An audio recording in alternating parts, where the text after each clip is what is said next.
puji penuhi tahta-Mu. Yesus. Sembah dan puji penuhi tahta-Mu. Sembah dan puji penuhi tahta-Mu. Sembah dan puji penuhi tahta-Mu. Yesus Tuhan adalah Raja. Sembah dan puji. Sembah dan puji penuhi tahta-Mu. Yesus, Yesus. Sembah dan Kau puji segalanya buat penuhi kami, Tuhan. Kau segalanya buat kami. Sembah dan puji penuhi tahta-Mu. Yesus Tuhan adalah Sembah dan puji penuhi tahta-Mu. Sembah dan puji penuhi tahta-Mu. Sembah dan puji penuhi tahta-Mu. Sembah dan puji penuhi tahta-Mu. Yesus Tuhan adalah Sembah dan puji.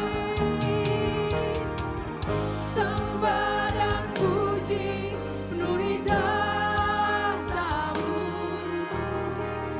Sembah dan puji penuhi tahta-Mu. Sembah dan puji penuhi tahta-Mu. Yesus Tuhan adalah Raja. Biar hanya keyboard saja sembah dan puji.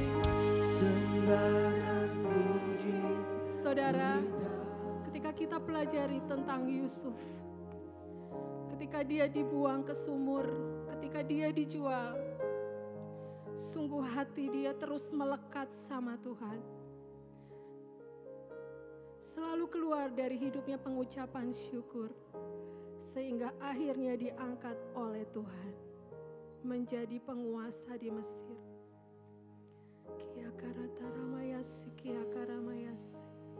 Yusuf mengalami sebuah proses ketika dia dibuang ke sumur. Dan menurut sebuah cerita, di dalam sumur itu ada ular dan kalajengking. Dan ketika Yusuf di dalam sumur itu, dia pun menangis dengan keras karena dia pun merasakan sebuah ketakutan. Tapi pertolongan Tuhan selalu ada. Di cerita itu dikatakan bahwa Tuhan menyembunyikan ular dan kalajengking itu sehingga Yusuf diluputkan dan tidak dilukai.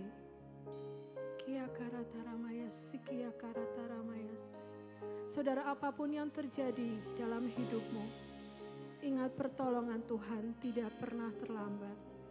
Dia tidak memberikan sesuatu yang melebihi kekuatan kita. Dia sudah ukur semua kekuatan kita. Oleh karena itu saudara, mari malam hari ini kita bangkit. Kita muliakan Tuhan. Jangan kita terintimidasi dengan keadaan yang ada. Tapi Yesus di dalam hidup kita jauh lebih besar dari segalanya. Dia layak dipuji, dia layak dimuliakan, dan dia segalanya buat kita. Mari kita angkat pujian kembali, sembah dan puji, penuhi tahta-Mu.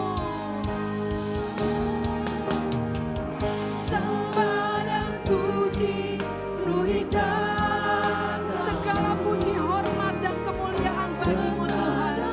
Karena di luar Engkau kami tidak bisa berbuat apa-apa. Kami terus bawa Tuhan, kami masuk, kami mau tinggal di dalam Engkau Tuhan.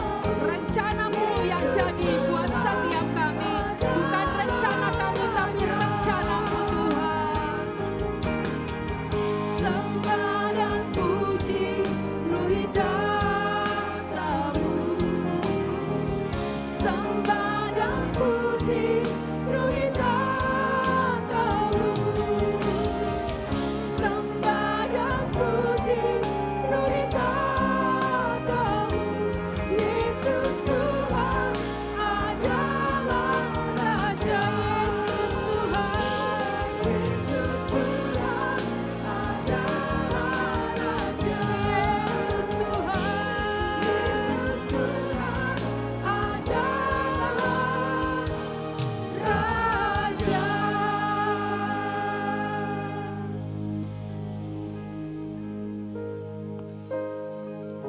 kami mengucap syukur buat waktu dan kesempatan yang Kau berikan pada malam hari ini.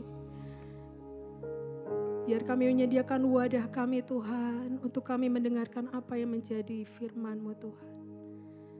Biar apa yang hamba sampaikan hanyalah apa yang menjadi isi hati-Mu Tuhan.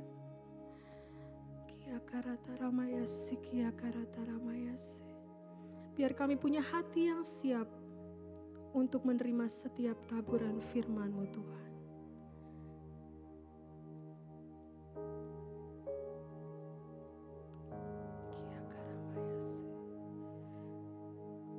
Setiap benih yang tertanam akan bertumbuh menjadi pohon yang sangat lebat, berbuah-buah. Terima kasih Tuhan, terima kasih. Hanya di dalam nama Tuhan Yesus kami berdoa dan mengucap syukur. Mari sama-sama katakan amin. Silakan duduk saudara.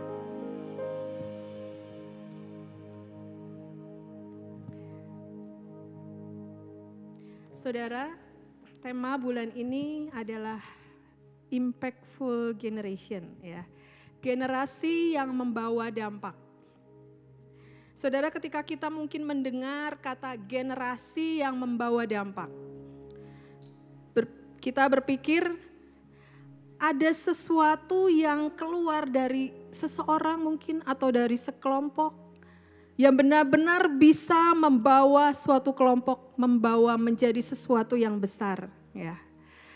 Generasi yang bersinar dan membawa dampak yang ilahi. Itulah yang menjadi kerinduan Tuhan buat setiap kita.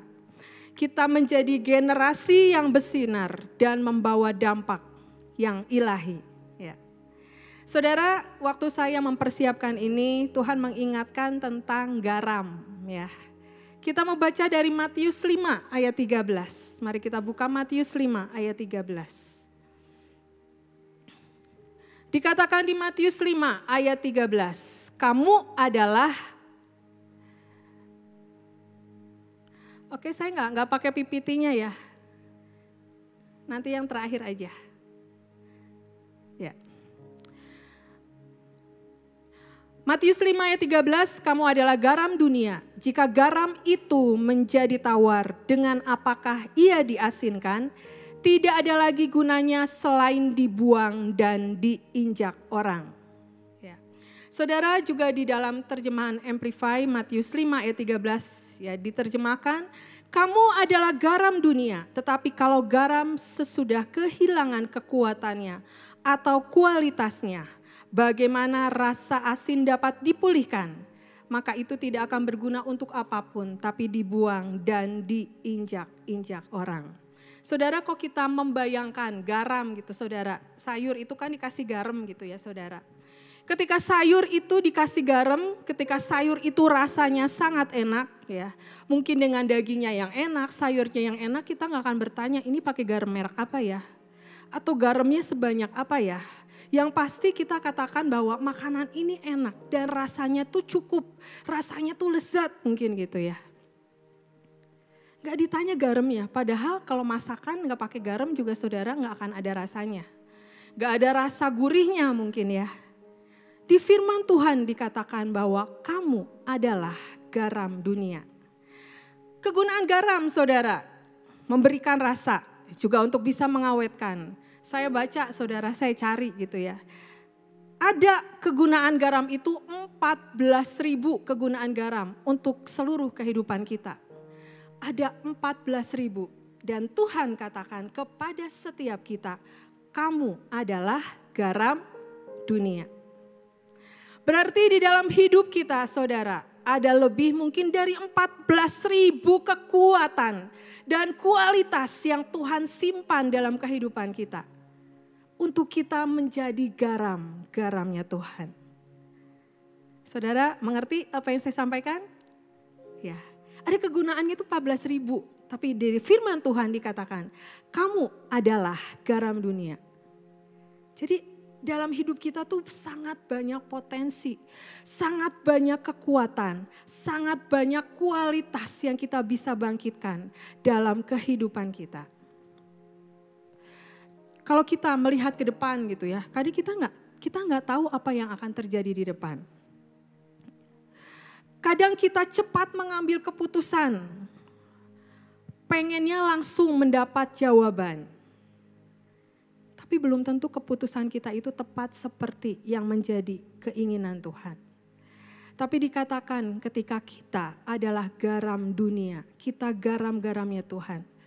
Bisa enggak kita menjadi orang-orang yang membawa dampak ilahi dalam kehidupan kita?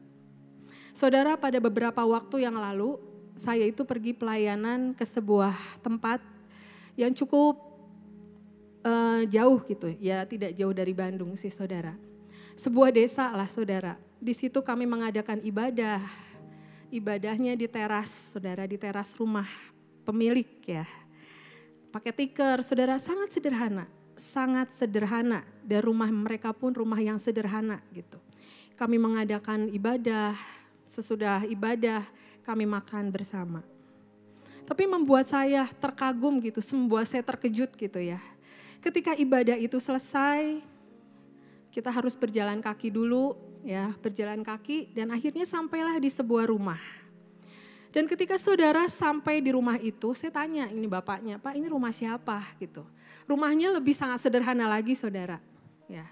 Ya maaf tidak pakai tidak pakai lantai, masih dari tanah gitu. Dia mempunyai warung kecil.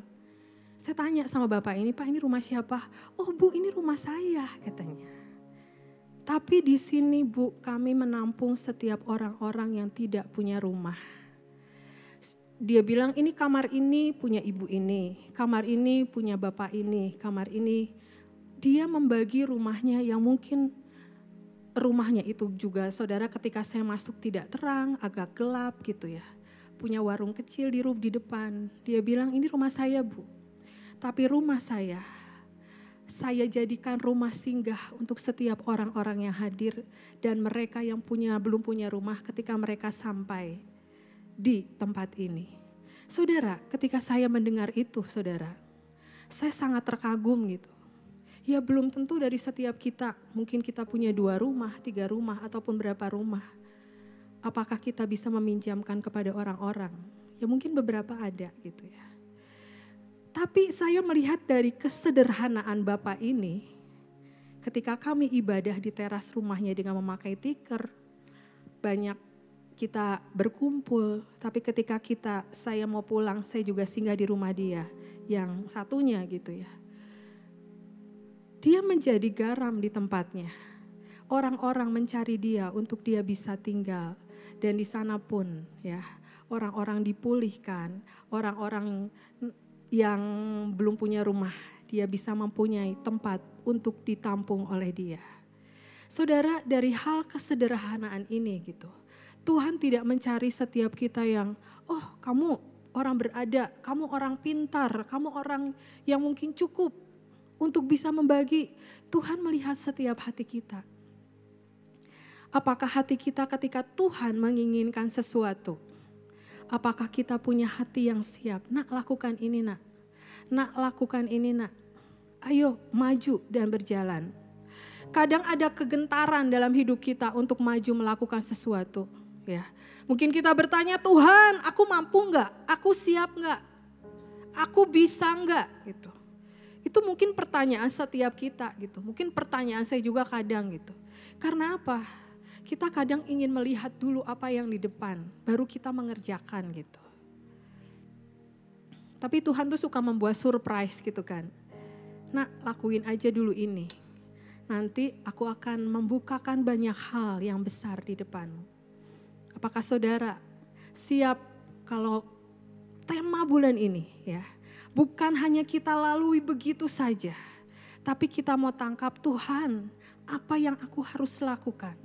Apa yang aku harus buat untuk benar-benar garam dalam hidup kita itu menjadi sebuah kenyataan.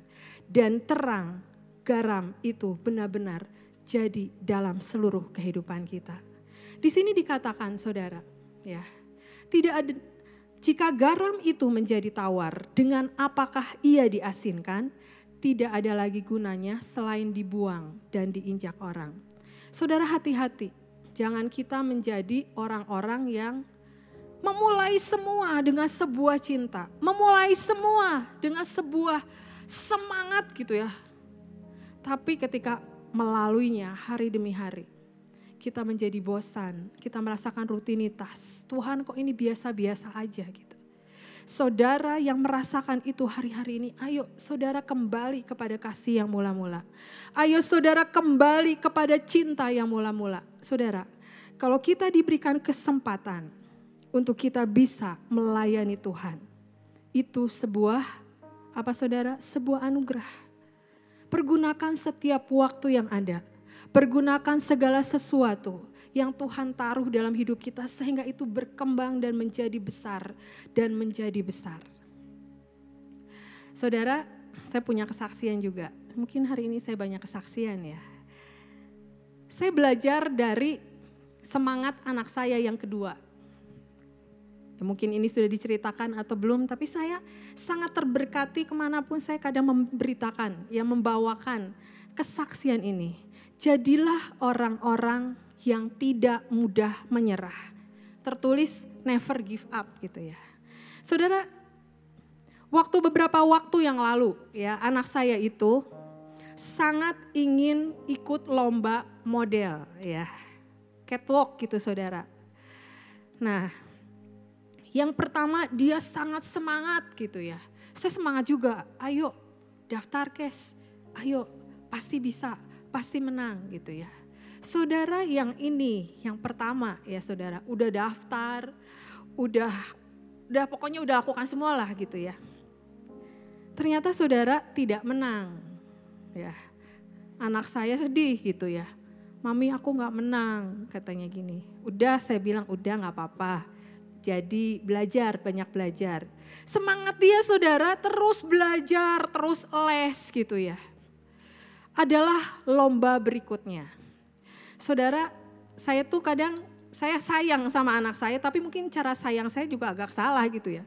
Mami, aku lomba lagi. Dek, janganlah. Nanti kalau kalah lagi gimana gitu ya. Itu saya gitu saudara. Tapi anak saya tuh benar-benar gak mau menyerah. Mami daftarin, harus ikut gitu ya.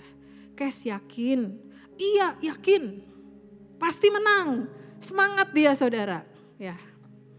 Saudara tahu anak saya itu seorang yang spesial gitu ya. Dia benar-benar semangat 45 gitu ya, semangat banget gitu. Akhirnya ikutlah dia pertandingan saudara. Dan ketika pertandingan itu saya nggak ikut sama dia karena saya ada pelayanan gitu. Pelayanan bersama suami saya. Jadi dia ditemani oleh ya yang mendampingi dia. Saudara, saya cukup terkaget-kaget, sangat terkaget-kaget gitu ya. Dia membawa pulang pialanya 4 saudara. Saya sangat kagum gitu ya. Wah semangat anak saya. Tidak mudah menyerahnya dia gitu saudara. Dia bisa juara kedua, dia bisa juara Instagram. Ada 4 pokoknya dia bawa pulang piala saudara. Dia bilang, Mah Tuhan itu baik. Aku menang dan membawa piala. Saudara kadang kita dihadapkan dengan satu yang di depan kita. Mungkin itu gagal. Apakah kita mau mencoba kembali? Atau kita menarik diri. Udah Tuhan pertama gagal, gak bisa lagi gitu. Tapi apakah kita punya sisi yang satu lagi?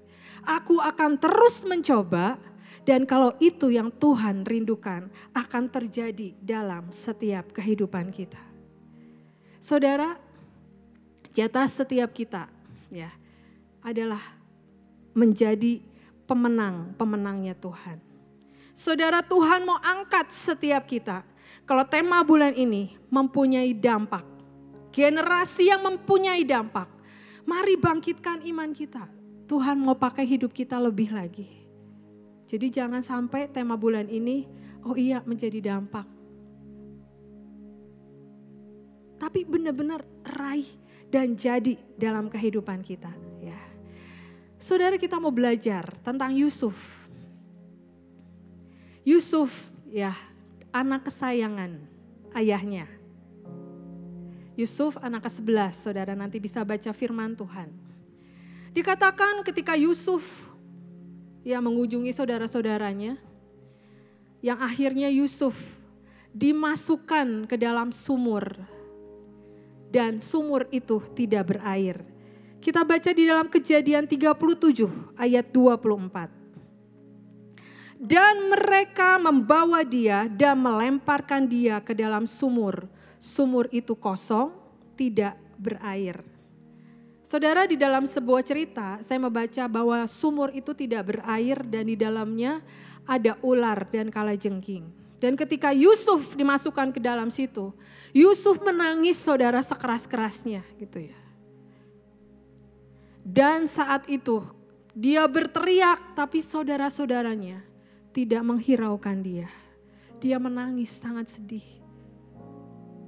Dan saya baca, ular dan kalajengking itu disembunyikan Tuhan sehingga tidak bisa melukai Yusuf. Saudara, sebuah kisah yang benar-benar bahwa perlindungan Tuhan ketika kita ada di dalam Tuhan, perlindungan Tuhan itu sangat nyata dan kita itu diluputkan, saudara. Benar-benar kita diluputkan. Tapi harus kita punya iman yang sungguh percaya dan sungguh hati kita melekat sama Tuhan. Saudara, di sini kita mau berbagi, bercerita ya. Saya mau menjelaskan tentang sumur. Saudara, dari sumur ini kita belajar ada sebuah proses yang dialami oleh Yusuf. Disinilah saudara, ketika dia dibuang ke dalam sumur itu, Yusuf berusaha mematikan setiap kekecewaan, kemarahan, dan kepahitan. Dia tidak menjadi menggerutu.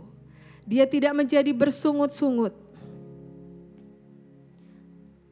Tapi Yusuf belajar untuk mengucap syukur.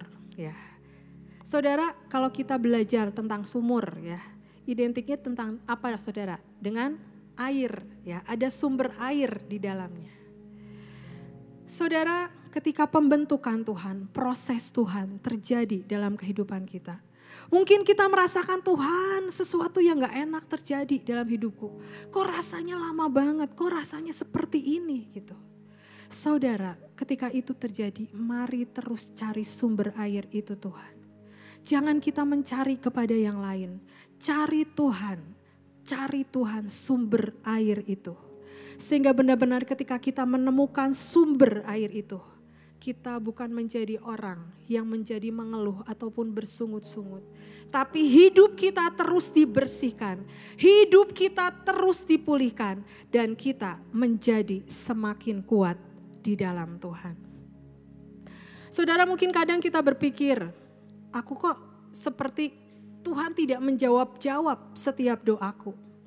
Mungkin saudara juga mengalami, kadang juga mungkin saya mengalami hal itu.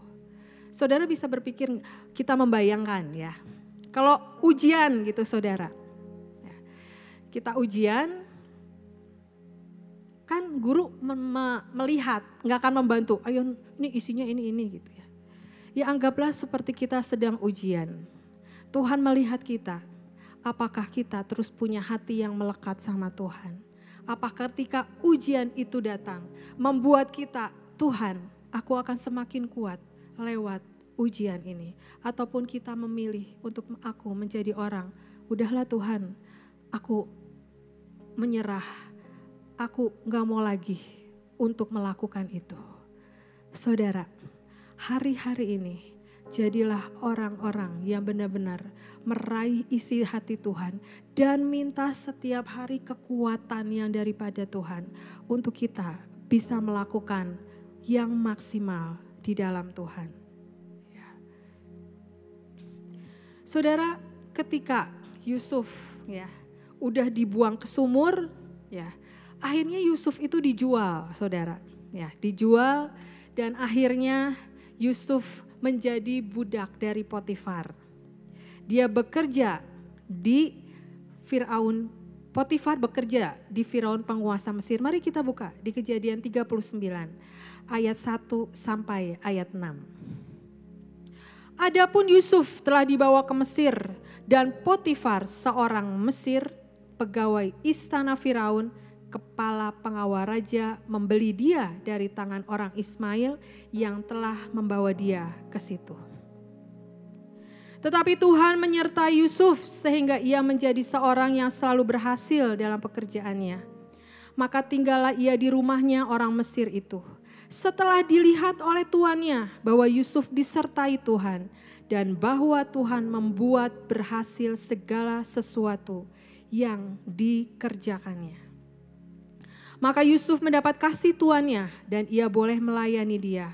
Kepada Yusuf diberikannya kuasa atas rumahnya dan segala miliknya diserahkannya pada kekuasaan Yusuf. Sejak ia memberikan kuasa dalam rumahnya dan atas segala miliknya kepada Yusuf, Tuhan memberkati rumah orang Mesir itu karena Yusuf. Sehingga berkat Tuhan ada atas segala miliknya, baik yang di rumah maupun yang di ladang. Segala miliknya diserahkannya pada kekuasaan Yusuf, dan dengan bantuan Yusuf ia tidak usah lagi mengatur apa-apapun selain dari makanannya sendiri. Adapun Yusuf itu manis sikapnya dan elok parasnya. Nah saudara, ketika Yusuf sampai di Mesir, dia mengalami mungkin banyak peristiwa. Tapi ada satu hal saudara, akhirnya Yusuf dijadikan orang kepercayaannya Firaun. Ketika kita melewati mungkin banyak hal yang terjadi dalam kehidupan kita, Tuhan punya rencana yang terbaik buat setiap kita. Saudara percaya, Tuhan punya rencana yang terbaik buat setiap kita. Kalau mungkin pun itu belum terjadi buat setiap kita, mari jangan menyerah. Mari ikut Tuhan, walaupun saudara mungkin jatuh bangun gitu ya. Mungkin saudara mengalami kegagalan, jangan pernah menyerah. Ingat, ikut Tuhan itu adalah, mengikuti Yesus adalah keputusan kita. Jangan kita ikut-ikutan membuat keputusan, oh aku mengikuti Yesus itu karena bersama-sama gitu ya. Tapi mengikuti Yesus itulah adalah keputusanku, keputusan saya. Jadi apapun langkah yang Tuhan rindukan, Tuhan mau membawa kita. Yusuf adalah anak perjanjian, tapi kenapa? Ya, dia tiba-tiba menjadi budak belian gitu. Tuhan punya rencana yang terbaik buat setiap kita juga. Kalaupun Tuhan punya banyak janji dalam setiap kehidupan kita. Kalaupun itu belum terjadi, saudara, mari tetap seperti Yusuf. Punya hati yang melekat, terus fokus dan pandang Tuhan. Yang akhirnya dikatakan di ayat 2, tetapi Tuhan menyertai Yusuf. Sehingga ia menjadi seorang yang selalu berhasil dalam pekerjaannya. Mari undang Tuhan dalam segala sesuatu yang kita kerjakan. Yusuf disertai Tuhan dan dikatakan sehingga ia menjadi seorang yang selalu berhasil dalam pekerjaannya. Apapun saudara, ayo pertama libatkan Tuhan dalam segala sesuatu apa yang kita lakukan. Dan akhirnya saudara, ya ceritanya berlanjut. Yusuf difitnah oleh Tante Potifar saudara. Ya, dia diajak melakukan sesuatu yang tidak baik, tapi Yusuf tidak mau melakukan itu. Akhirnya Yusuf dimasukkan ke dalam penjara. Ya. Tetapi di ayat 39, Kejadian 39 ayat 21 dikatakan apa? Tetapi Tuhan menyertai Yusuf dan melimpahkan kasih setianya kepadanya dan membuat Yusuf kesayangan bagi kepala penjara itu. Sebab itu kepala penjara mempercayakan semua tahanan dalam penjara itu kepada Yusuf. Dan segala pekerjaan yang harus dilakukan di situ, dialah yang mengurusnya. Saudara, di dalam keadaan apapun, Yusuf tetap punya hati yang benar-benar melekat sama Tuhan. Dan di ayat 39 dikatakan, tetapi Tuhan menyertai Yusuf. Saudara, kita bisa membayangkan gitu. Kalau kita punya anak aja gitu ya. Kalau anak itu tidak bisa diatur gitu. Kita akan terus mungkin ngasih tahu, ayo kamu tuh harus bisa dibentuk, bisa diatur. Bisa benar-benar menuruti apa yang menjadi kemauan mama papa gitu ya. Dan ketika anak ini nurut sama kita, kita akan terus mendorong kamu bisa. Seperti dikatakan di dalam ayat 39 ayat 21. Tetapi dalam keadaan apapun, ketika Yusuf benar-benar meletakkan hidupnya kepada Tuhan, Tuhan menyertai Yusuf. Dan ditambahkan apa saudara? Melimpahkan kasih setianya kepadanya. Yusuf menjadi orang yang benar-benar bisa dipercaya Tuhan. Apakah setiap kita bisa menjadi orang-orang yang bisa dipercaya Tuhan? Dengan Tuhan katakan, nak, ini bagianmu, ini talentamu, lakukan dengan maksimal. Saudara mungkin gitu ya, kalau kita mengingat kita mengenal Tuhan pada awal-awal gitu. Kita punya cinta, kita punya gelora cinta gitu ya. Tapi mungkin hari-hari yang kita lalui, bisa enggak kita mempush diri kita untuk benar-benar cinta kita itu jangan sampai pudar. Tadi di ayat pertama, jangan sampai itu hilang dan akhirnya tidak berguna lagi. Dan ketika kita sudah kecewa, kita sudah pahit hati sama Tuhan, ya. Kita susah untuk ditarik. Karena apa? Kekecewaan itu jauh lebih besar. Kepahitan itu jauh lebih besar. Saudara, kita itu punya free will dalam kehidupan kita. Kita mau memilih mana? Jangan sampai hari-hari ini ketika Tuhan, ya hari-hari semakin dekat. Jangan sampai kita hari-hari ini menjadi kendor. Cinta kita tidak lagi semangat. Kita melakukan semuanya dengan biasa. Kita melakukan semuanya, oh ini tugasku, ini kewajibanku. Mana cinta itu? Ayo saudara, kembali ke cinta kita yang mula-mula. Apapun yang menjadi bagian kita, mungkin pelayanan kita tidak terlihat. Tapi Tuhan tahu apa yang menjadi kerinduan setiap kita. Kita mungkin bisa untuk misalnya gitu ya, kita ngebohongin leader kita, pemimpin kita, atau purana kita berpura-pura aku begini gitu. Tapi Tuhan lihat setiap hati kita. Apakah kita melakukannya dengan sepenuh hati untuk Tuhan? Atau kita melakukannya hanya sebagai sesuatu yang menjadi keharusan? Saya kadang membagikan saudara kepada penari gitu ya. Kalau kita melakukan semua dengan keharusan, dengan harus wajib, kita akan menjadi lelah dan capek. Kita akan menjadi seperti seolah-olah tuh yang apa aku lakukan kok tidak ada artinya. Tapi ketika kita melakukan dengan sebuah cinta, kita bisa mengembalikan semuanya. Tuhan, ini adalah anugerah yang Engkau berikan untuk kehidupanku. Dan setiap kesempatan yang ada, aku mau memaksimalkannya untuk Tuhan. Saudara, saya ingin membagikan juga poin berikutnya ya. Ketika Yusuf ada di Mesir, Mesir mengajarkan kita untuk tetap percaya kepada Tuhan. Seperti yang tadi dibagikan, apapun yang kita hadapi, mari tetap percaya sama Tuhan. Katakan bahwa Tuhan itu baik buat segalanya dalam kehidupan kita. Apapun saudara yang kita alami, percaya bahwa Yesus yang memberi kekuatan dalam kehidupan kita. Kadang saya berpikir gitu saudara, ketika suami saya Pak Daniel dibawa pulang, kalau itu kekuatan bukan daripada Tuhan. Ya secara jasmani, rohani, secara jasmani saya sangat kehilangan. Tapi ketika Tuhan katakan, nak, rencanaku rencana yang terbaik, rencanaku rencana yang terindah. Rencanaku adalah rencana yang membawa engkau untuk lebih masuk lagi di dalam hidup kedalaman bersama aku. Ada kekuatan, makanya kenapa saudara setiap hari harus banyak baca firman Tuhan. Kita mengisi terus hidup kita, mengisi terus. Nanti apa yang menjadi tiba-tiba, ya butuh kekuatan, kekuatan itu akan Tuhan berikan. Jangan sampai kita pelihara kekecewaan, kita pelihara kepahitan itu lebih besar.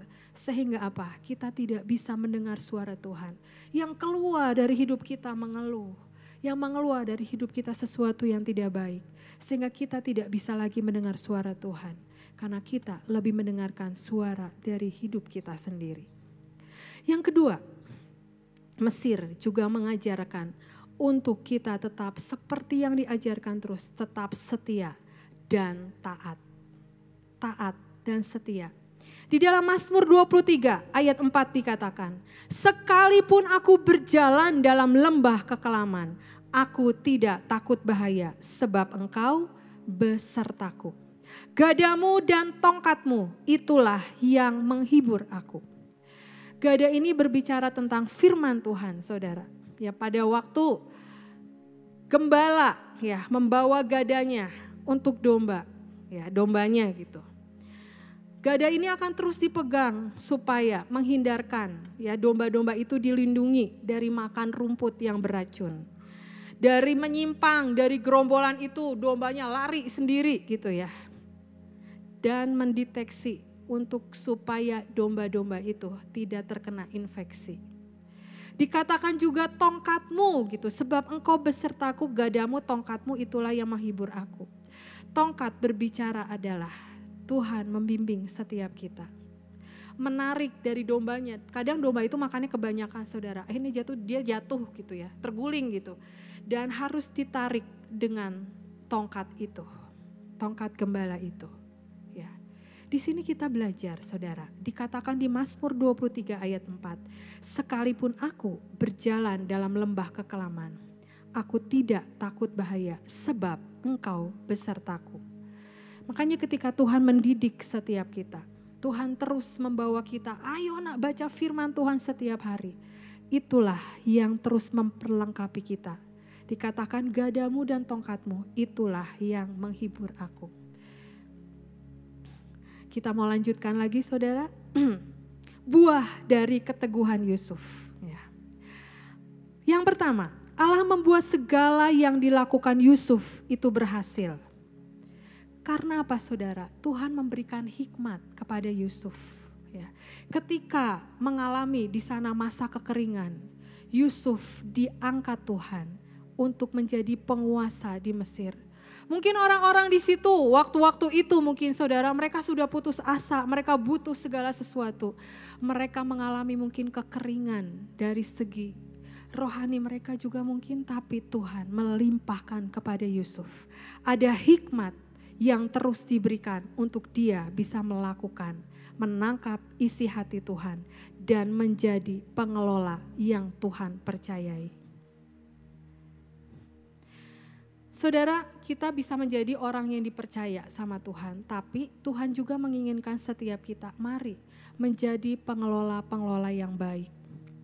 Kalau Tuhan katakan misalnya, nak jangan lakukan ini, jangan. Kalau Tuhan katakan, nak jangan beli ini, jangan. Saya dulu, saudara, suka diajarkan sama suami saya gini. Ketika saya ingin membeli sesuatu gitu ya, dia selalu bilang gini, tanya Tuhan. Kalau Tuhan boleh, kamu boleh beli. Kalau enggak, ayo kamu berdoa lagi, tunggu waktu dan kapan saatnya yang tepat. Di situ, saudara, saya belajar. Semua bukan harus dan kita harus melakukan dengan, aku mendapatkannya harus dengan apa yang menjadi keegoanku gitu. Tapi yang Tuhan mau adalah jadi pengelola. Apapun yang Tuhan percayakan kepada setiap kita, mari menjadi pengelola-pengelola yang baik. Saudara, dikatakan juga di dalam Kejadian 41 ayat 45. Ya. Lalu Firaun menamai Yusuf itu Safnat Paaneah, serta memberikan Asnat anak Potifera imam Dion kepadanya menjadi istrinya. Demikianlah Yusuf muncul sebagai kuasa atas seluruh tanah Mesir. Saudara, kata Safnat Paaneah itu artinya Tuhan berbicara, Tuhan yang hidup. Yang kedua, saudara, penyelamat zaman. Yang ketiga, bertambah-tambah. Saudara, ketika Yusuf menjadi penguasa Mesir, nama ini ya penyelamat zaman. Tuhan menggenapi ya janjinya kepada Yusuf. Ya. Dan Yusuf juga artinya bertambah-tambah. Hari ini juga saudara, Tuhan ingin membawa setiap kita semakin bertambah-tambah di dalam Tuhan. Mungkin jalannya gak mudah, Tapi saya selalu ingat jalannya gak mudah tapi nurut aja gitu. Saudara punya kerinduan gak untuk selalu bertambah di dalam Tuhan? Menggali firman Tuhan, mencari isi hati Tuhan, menangkap apa yang Tuhan mau. Setiap kita mungkin diminta Tuhan berbeda-beda. Mungkin ada yang baca firman Tuhan yang harus banyak. Ataupun mungkin saudara, mungkin pujian dan penyembahan setiap hari yang harus dinaikkan. Jangan kita menjadi stuck di satu tempat. Aku cukup gini aja. Tapi firman Tuhan berkata, hari ini, bulan ini, jadilah generasi yang membawa dampak. Mari kita mau terus bertambah-tambah di dalam Tuhan. Jangan kita menjadi orang yang pasif, saudara. Harus disuruh. Kalau nggak disuruh kita diam gitu ya. Tapi ayo cari kerinduan Tuhan apa dalam kehidupan kita. Sehingga benar-benar rencana Tuhan terjadi buat setiap kita. Ya. Saudara, yang berikutnya ya. Dikatakan tadi bahwa artinya Yusuf adalah penyelamat. Ya, penyelamat zaman pada waktu itu menjadi penguasa di Mesir yang benar-benar punya hikmat sama Tuhan. Ya. Nah saudara, ketika saya baca gitu ya, ada sesuatu yang menarik. Berikan merek istimewa dalam hidup kita. Ya, contohnya apa? Kita ketika melihat orang gitu ya. Oh, dia itu pemuji yang benar-benar cinta sama Tuhan gitu ya. Mungkin kita lihat lagi gitu ya.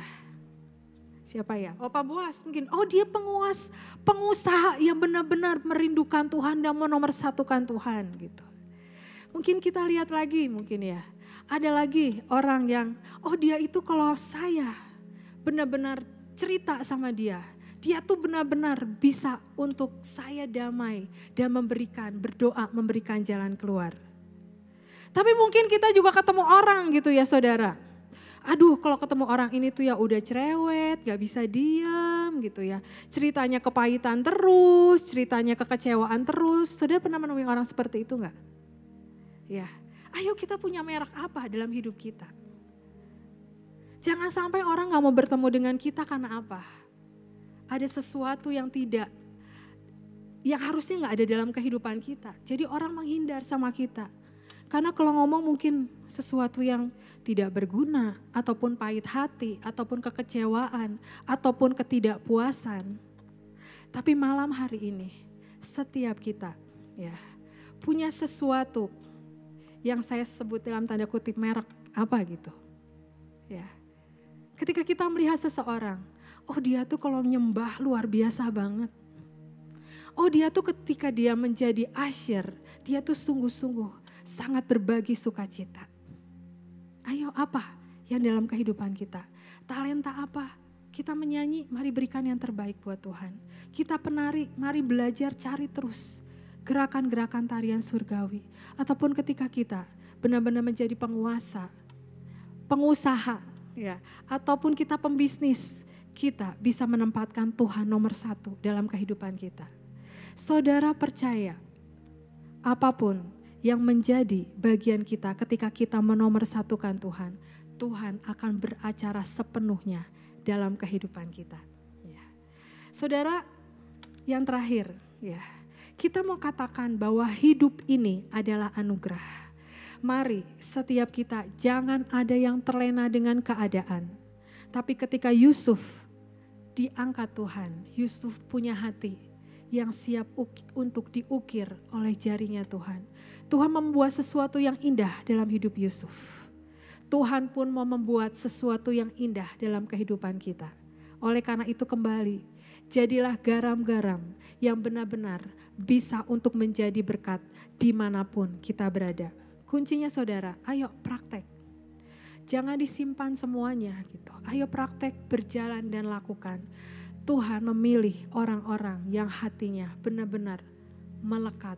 Dan benar-benar hatinya, Tuhan aku taruh hidupku di dalam tangan Tuhan. Saudara, sebentar kita akan melihat PPT ya. Bagaimana, bukan yang terakhir, yang Smith ya. Nah, Saudara, biar ini benar-benar membantu untuk kita benar-benar semakin dahsyat di dalam Tuhan.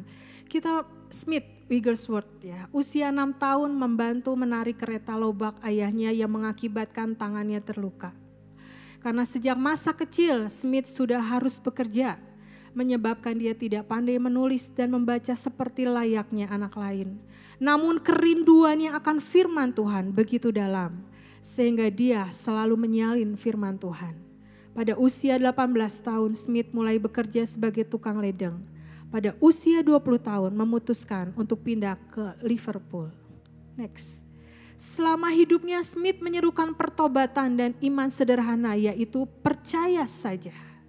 Smith membaca dan menjadikan Alkitab bagian dari hidupnya. Di mana saja, kapan saja dia membaca Alkitab. Bahkan dia memiliki statement, saya tidak pernah membaca buku lain selain Alkitab. Sepanjang pelayanannya, Smith banyak membangkitkan orang dari kematian dan ribuan orang disembuhkan dari penyakit dan kerasukan setan. Next. Saudara, ini Azusa Street, William Seymour. William Joseph Seymour lahir dalam keluarga bekas budak. Pada umur 25 tahun pindah ke Indianapolis, bekerja sebagai penjaga rel kereta api dan kemudian sebagai pelayan restoran. Ia terserang cacar yang mengakibatkan mata kirinya buta. Seymour mendengar kuliahnya di koridor karena saat itu orang kulit hitam tidak boleh bersama orang kulit putih. Next. Seymour bermimpi membangun suatu jenis gereja yang baru. Dalam gereja ini semua orang mengalami Roh Kudus sehingga tembok-tembok perbedaan rasial, etnis dan denominasi dapat diruntuhkan. Lawatan Roh Kudus di Azusa Street terjadi pada 9 April 1906 dan kala itu dituai 600 sampai 800 juta jiwa. Selama 3 tahun mereka mengadakan ibadah 3 kali sehari, dari pagi hari sampai malam hari setiap hari. Dan sampai sekarang ini kegerakan Roh Kudus terus terjadi dan tidak lagi hanya menjadi bagian Azusa Street tetapi sampai ke seluruh dunia. Next. Sekarang saatnya bangkit dan menjadi dampak bagi banyak orang. Saudara, ketika kita dipakai Tuhan bukan buat diri kita sendiri, tapi buat orang-orang yang di sekitar kita dan semuanya hanya untuk kemuliaan nama Tuhan. Amin. Mari kita bangkit berdiri, kita mau nyanyikan hidupku menggenapi firman-Mu.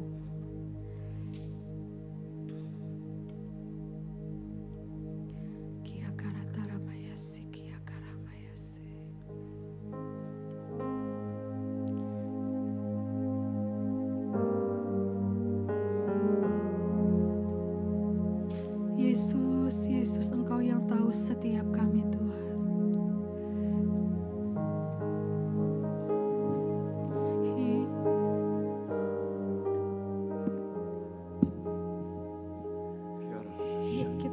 Hidupku menggenapi firman-Mu.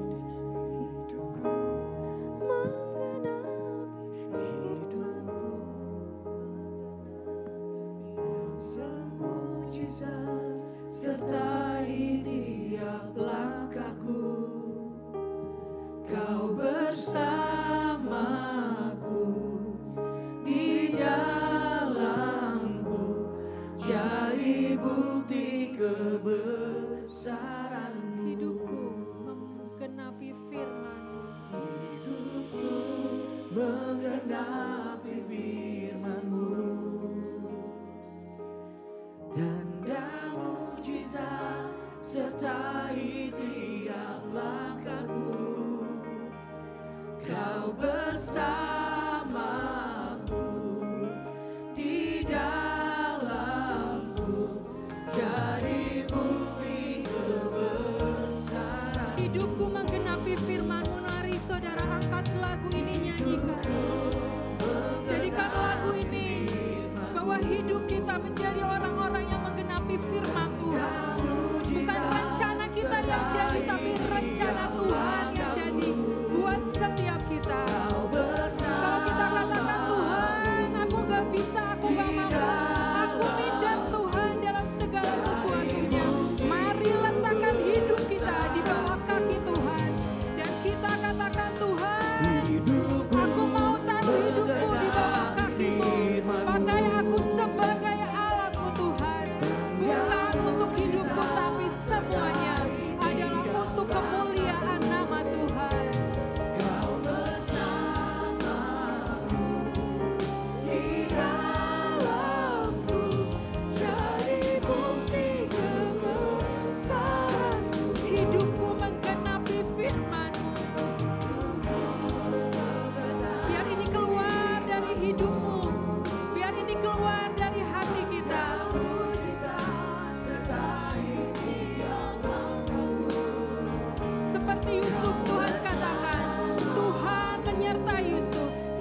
lagi kita katakan, hidupku menggenapi firman-Mu,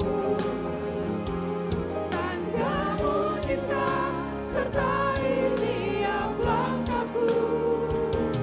Kau bersamaku di dalamku, jadi bukti kebesaran, jadi bukti kebesaran-Mu, jadi bukti kebesaran, jadi bukti kebesaran-Mu. jadi bukti kebesaran-Mu. Terima kasih Tuhan buat setiap firman yang Engkau bagikan pada malam hari ini. Menjadikan kami orang-orang yang tidak mudah menyerah.